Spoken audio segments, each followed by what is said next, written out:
Beach friends ಹೆಚಮಾಡಿದರ ವತಿಯಿಂದ ಮಕ್ಕಳ ದಿನಾಚರಣೆ ಅಂಗವಾಗಿ ಚಿಣ್ಣರ ಕಲರವ ಕಾರ್ಯಕ್ರಮವನ್ನು ಹಮ್ಮಿಕೊಳ್ಳಲಾಯಿತು.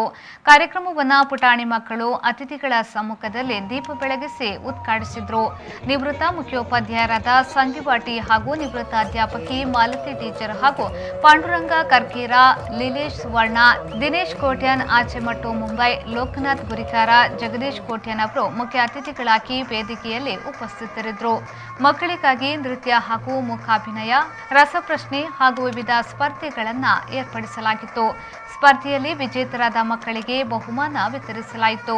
ಎಲ್ಲ ಮಕ್ಕಳಿಗೂ ಕೂಡ ಉಡುಗೊರೆ ನೀಡಲಾಯಿತು. ರೋನಿತ್ ಜೆ ಸಾಲ್ಯನ್ ಅತಿಥಿಗಳನ್ನು ಸ್ವಾಗತಿಸಿ ಅನನ್ಯ ಕೋಟ್ಯಾನ್ ಮಕ್ಕಳ ದಿನಾಚರಣೆಯ ಬಗ್ಗೆ ಪ್ರಾಸ್ತಾವಿಕ ಭಾಷಣವನ್ನು ಮಾಡಿದರು.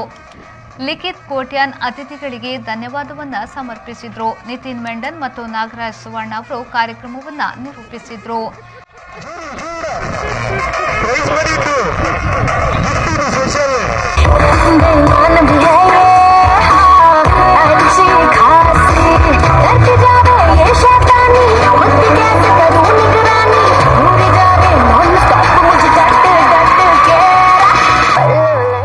ಬ್ಯೂರೋ ರಿಪೋರ್ಟ್ ವಿ4 ನ್ಯೂಸ್ ಹೆಚಮಾಡಿ.